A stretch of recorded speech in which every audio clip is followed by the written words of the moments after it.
Good morning, AP English students and teachers. I am Tyler Leverton, and I am here to discuss the search for human understanding. Now, the art of science is an often controversial and sometimes little understood field of research. Though it can exist in many different forms, science can be placed into one broad, general definition, which does in fact fit various areas of research. Coming from the Latin word scientia, meaning knowledge, science can be defined as a branch of knowledge or study dealing with the body of facts or truths systematically arranged and showing the operation of general laws. In other words, with a specific set of laws and experiments, almost anything can be considered a science. In the case of songwriter Thomas Dolby, science is also poetry in motion, which means it has a sense of flow and smoothness to it, like poetry would. Of the kinds of research that have been done through the years of human race's existence, research over the human race itself has been one of the most intriguing areas to make discoveries in. Though through science, humans have been able to discover a multitude of revelations on mankind. Through the discovery of science behind the human race, a complex self-perception has developed. Mankind views itself as a miraculous survivor of evolution, but at the same time realizes the similarity between itself and the first one-celled forms of life on Earth. From scientific discoveries regarding mankind, humans have realized that they are in fact miraculous survivors of the brutal evolutionary process.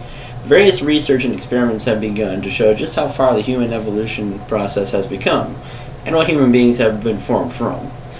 This is especially true in the case of the University of Pennsylvania study where, quote, researchers have found one small mutation that undermines an entire myosin gene.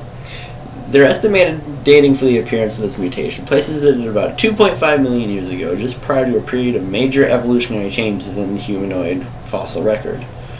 These include the beginning of a larger brain size, so important in making us human. According to these researchers, myosin, which is a protein that plays a large role in muscle contraction, it has been slightly compromised and possibly affected the human race in such a way as to change the brain function.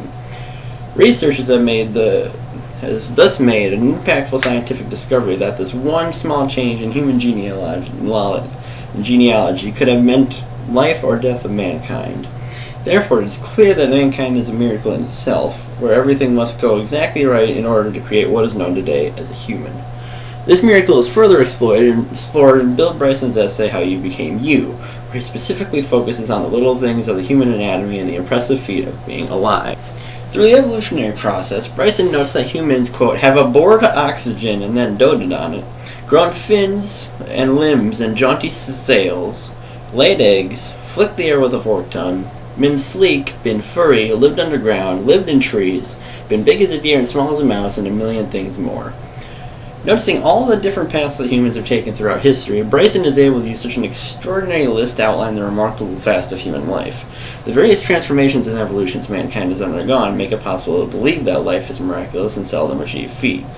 The chances of each of the different evolutions of mankind surviving are extensively slim, so the fact that humans are even in existence is extraordinarily significant, leading many to believe that humans are superior. At some point through this process, humans were nothing but tiny cells and atoms, and yet these small parts are still the basis for any life today. Scientific research has caused many to believe that the realization that mankind is composed of minuscule matter no differently than that of one-celled organisms of the past, as well as other common non-living things. Many authors and scientists have begun to write about the relatively minuscule components that make up a human body. For example, research done by Mitchell, Hamilton, Stigedra, and Bean in 1945 proved that, quote, the chemical composition of the body of a normal adult human contains moisture, ether extract, protein, total ash, calcium, phosphorus, and gross energy. In other words, the human body is made up of small elements and compounds that can be found almost anywhere on the planet.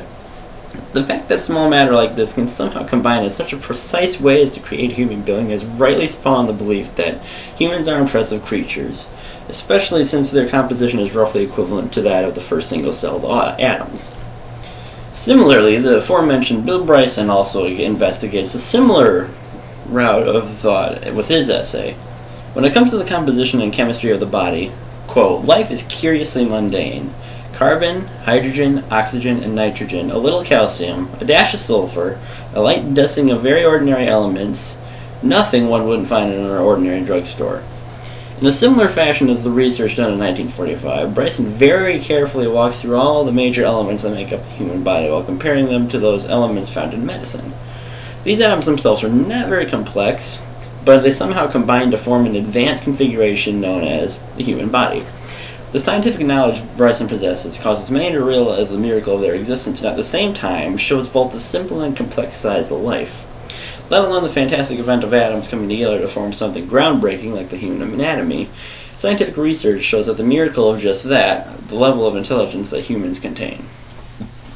Research done by scientists has also brought many to conflicting opinions regarding mankind's self-perception and whether or not they should believe science or society. Not only is there a conflicting scientific idea that humans are amazing and that humans are the same as smaller organisms, but there is the influence of society which adds to the confusion.